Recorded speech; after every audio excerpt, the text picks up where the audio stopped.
Did Newcastle just steal one of the Premier League's most complete young midfielders for only £39 million? Eddie Howe may have landed a player that unlocks a new level to a midfield that's already elite. This could be one of the smartest moves of the summer, but only if Ramsey delivers on his potential. In this video, we'll cover the unique qualities Ramsey brings that Newcastle's midfield has been missing, how Eddie Howe can set up Newcastle to unlock Ramsey's full potential, and why £39 million could be one of the bargains of the transfer window. So let's start by breaking down Ramsey's profile and what makes him such a perfect fit for Newcastle United. Now, Jacob Ramsey only turned 24 at the end of last season. He fulfills the homegrown quota, he's Premier League proven, and he has Champions League experience already at such a young age. And even at this young age, he doesn't have many weaknesses, and his key strengths, the things that he brings to the table, solve some of Newcastle's long-standing problems. Now, Jacob Ramsey has the athleticism, the intensity, and the work rate to fit seamlessly into this Eddie Howe team. And one of his key strengths is that explosiveness, especially when he's carrying the ball. And that stamina, that athleticism, that ability to carry the ball progressively up the pitch can be seen from his goal against Norwich away at Carrow Road. There he is, deep in his own half, picking up a loose ball, and then he just immediately thinks forward, passing that ball into Watkins, and not just admiring it, following that pass, creating that return option. Watkins plays a lovely little flick pass back into his path, but that first touch he's taken is on the halfway line. This is where he ends up, taking a shot on goal in the opposition box, and it's that lovely ability to just progress that ball, carry the ball at distance with pace, power, close dribbling ability, just gets away from the midfielder quite comfortably. They try to retreat into a 2. He just shifts it onto his left foot and blazes it into that top left corner. Beautiful ability to carry and that finishing ability at the end of such a long carry as well. He's aggressive. He has a beautiful running power. That ability to stride with the ball and without the ball. And that ability will be so useful, especially in transition, which we do so well at. But you can't just be a player in the Premier League that knows how to carry the ball in transition. You need to be able to work with it in tight areas. And he's so press resistant. It's so tricky to tackle him off the ball. And that's because he knows how and when a player is coming in and times that shift away from them so well. And you can see that from the example against Leeds. He's dropping from that left centre midfield position into the left back position to help progress play and build up. Something that we'll come on to later when we talk about how Eddie Howe will set up the team. And as he drops into that space, he's already aware, checking his shoulder as Tyrone Mings plays that ball out to him. But Raphinha is insane with his press. The speed at which he gets to Ramsey before he's even about to receive the ball is so impressive. But it's the little shifts, shimmies that he does that slows Raphinha down from coming up against him and trying to tackle him. Ramsey protects the ball with his back foot, keeping that arm out to keep Raphinha away, and he just shifts the ball away from him, deep in his own half, turns to face the opposition, and then they're away. And these are the kind of things that are so impressive, especially when you have the athleticism on the other side. But the key problem that Jacob Ramsey could solve in this midfield area is something that Newcastle has struggled with for a long time. And I mentioned it in my last video, but it's that ability to break down low blocks. And here you can see him playing for the England under-21s, and it's the ability to take the game by the scruff of the neck. Take the initiative in a game when you're on the ball and make something happen. And in this example, he pulls out to that wide left area and you can see the structure ahead of him. Fairly set structure, his ability to quicken up the speed of play, quicken the tempo of the attack. He drives with the ball, commits the player in front of him, and he plays a lovely little ball around the corner with the outside of his boot into Anthony Gordon. He doesn't stop. This is what I love about Jacob Ramsey. He doesn't just play a pass and hope something happens after. He tries to make something happen. He makes that movement back around the opposition player to make a supportive passing angle for Anthony Gordon. Anthony Gordon plays a lovely little backheel pass back into his path, and it's that ability to carry again. Under pressure this time, that first touch just explodes into the space, into the box, and then a lovely finish, placing it into that bottom right hand corner. But it's not just low blocks, he's just as good in transition, and he knows how to play a little trademark pass and move, and knows where in the back line he's trying to exploit the space. And in this example, West Ham have just lost the ball, and Aston Villa are on the counter-attack. And you can see Jacob Ramsey, as soon as Kamara picks up that ball, he backtracks into the space, finds a little pocket for him to receive. Kamara plays a lovely ball into his feet. And what initially happens here is Ollie Watkins makes a run in behind, but as they make that little link up, that ability to read each other's eyes, he stops. And Jacob Ramsey plays that ball into his feet and continues the run again. That pass and move, he doesn't just admire the pass. Watkins plays it back into his path. He takes one touch with his right foot again to explode into a space. So good with that first touch. Kufau can't keep up with him and then gets shrugged off as he gets close. And again, he's so good with both feet.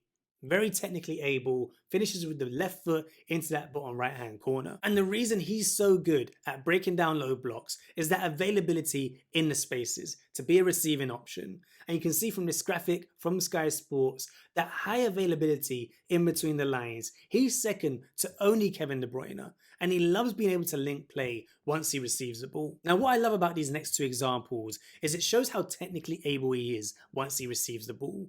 In this example against Man United, Ollie Watkins is in the left wing position. Jacob Ramsey is playing on the right side in this game. And as Ollie Watkins turns back inside, let's not talk about Man United's shape. Just Jacob Ramsey pulling in from that right wing, having the freedom to move where he thinks he will be the biggest threat.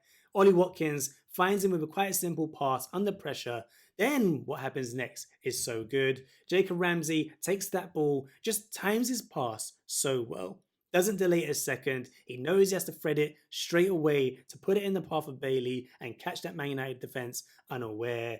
And he does it so lovely, plays Leon Bailey in, and he drives it into that bottom right-hand corner. And what I love about Ramsey, especially from a technical perspective, is that he's just as comfortable using the left foot as he is the right foot. Here he is for the England under-21s, positioning himself in that left centre midfield spot, and it's the distance he puts himself in between the opposition players that makes him so hard to mark. This ball is played into his feet. He's able to make that little half turn straight away, no hesitation, but it's that ability to play off both feet again. That through ball in behind with his left foot. You can see him in this Newcastle team with that space in behind, playing it in for our striker, Gordon, Barnes, Elanga down the wings. And it's a beautiful pass curved into the path of Archer, who slots it away. It's like having a luxury number 10 that still has the defensive nous, that box-to-box ability, and the athleticism to affect the game in all areas of the pitch. But he's not just a creator. Once he gets into certain positions in and around the box, he can finish. And you can see from this example against Brighton, on the counter-attack again, he's carrying the ball up the pitch, but it's that little check over the shoulder to watch Luca Dean coming on the overlap that allows him to delay. You know, some players would rush their action, try and take on their defender 1v1, but he delays, waits for Luca Dean, who overlaps that left-hand side, and then as he sees it, his timing of when to move inside is so good. Times that shift and creates that little separation from Veltman. You know, he has to time it so that he waits until Veltman gets drawn away by Luca Dean and then moves inside. And as he moves inside, it's a beautiful finish. Just using Webster, shaping it around him into that bottom right-hand corner. But it's not just the placement finishes. He can shoot with power just as comfortably as he does placing it into the bottom right-hand and left-hand corner. You can see in this example for the England under-21s again, ball bobbles out to him nastily, bouncing, spinning, just strides onto it. Beautiful technique. Drives through it with his laces into that left-hand corner. Just a beautiful strike, and he's just as comfortable striking with power as he is doing the placement. He struggled a bit with injuries and minutes over the past couple seasons, but if you look at that breakout season, the 2022-23 Premier League season, he had 6 goals and 7 assists. That ability to score and create will be so useful for Newcastle this season. Now, when he starts, it's probably going to be in that left centre midfield spot, alongside Tonali and Bruno Guimaraes, and in place of Joelinton. Joelinton still has a big role to play this season, especially in the side of games where we need that defensive edge or that tactical flexibility. But Jacob Ramsey is that player we've been looking for, that can replace Joelinton long term, who's 29, that ability to get up and down the pitch, keep that athleticism in the team, but have that ability to affect the game in the attacking areas of the pitch. But when Jacob Ramsey does start, how does he fit into this Eddie Howe team? And how do we get the most out of his potential and the players around him? Now, Eddie Howe likes to set up in this 4-3-3 system, and I've replaced Joelinton with Jacob Ramsey in that left centre midfield spot. And one of the biggest things we'll get out of him is that attacking threat in that left side of the pitch. And you can see he loves to operate in that left half space. Just this area here, but he also loves to drift into this central area. But just for the argument's sake, we'll keep him in this left half space. And one of the biggest benefits is the ability to combine with Lewis Hall overlapping down that left-hand side and Harvey Barnes making those little runs into the box. Harvey Barnes, one of the things we've missed from him down that left-hand side, something he was doing in Leicester was those 1-2s. That ability to link with that left centre midfielder or the striker and find his runs in behind. And Jacob Ramsey will be so good at that. In that half space, playing 1-2s with Harvey Barnes or Anthony Gordon to get into the box. But the other thing that I think we'll get out of him is that ability to link with Lewis Hall, to drop into these areas, Harvey Barnes to tuck into these central areas and find Lewis Hall on the overlap. And this exact scenario, what I can see Jacob Ramsey doing with Lewis Hall, happened in the game against Newcastle from a couple seasons ago. The left back picks up the ball, Jacob Ramsey in that left centre midfield spot just holds to make it optional on the ball. The left back plays the ball into him and makes an overlapping run. But look at Jacob Ramsey in this position. Receiving with his back to goal, Kieran Trippier trying to put the press on and prevent that ball being played around the corner into the left back's feet. But what Jacob Ramsey does is so clever. Just uses that left foot to turn instantly, uses strength to hold off Kieran Trippier because he spots him coming down the wrong side and just drives away from him and plays a lovely little right-footed pass back into the overlapping left back's feet. And this is the kind of pattern of play I can see with Lewis Hall as the season progresses. But there's a certain pattern of play that Jacob Ramsey would thrive at in this 4-3-3. And it's when Jacob Ramsey moves into that number 10 position, Bruno drops beside Tonali in that double pivot, and Jacob Ramsey can float across the pitch to impact the game where he sees fit. We spoke about that high availability in between the lines. He's so clever at finding space and being able to turn and thread in the likes of Elanga making runs in behind, Anthony Gordon or Harvey Barnes. And I think this is the kind of scenario that I think we'll see quite often with Jacob Ramsey in the team. Another system that we like to play is this 5-4-1 with the three centre backs, especially when we're playing against top class opposition. And I can see Jacob Ramsey being put in that left attacking midfield role, playing ahead of the likes of Joe Linton. I can see Harvey Barnes there, but for argument's sake, this is what he can do in this type of system. He loves to drift out to this left wing. Just like you saw in the England example, where he plays off that left wing, drives inside, links with the likes of Anthony Gordon, moving in that spot and being able to create in and around the box. And I think it's just another example of the tactical flexibility of Jacob Ramsey and what he can bring to this Newcastle team. And I'm also here to tell you that £39 million is an absolute bargain. We should not be getting a player of Jacob Ramsey's quality for that amount of money. 2-3 years ago, in that peak season, the 2022-23 season, he would have been worth around 80 to 90 million pounds. Even we might have been told that they're just not for sale. Especially as an academy graduate, loves Aston Villa, I don't think they even would have sold him. And for us to get him at that price is insane. And someone would mention the injuries.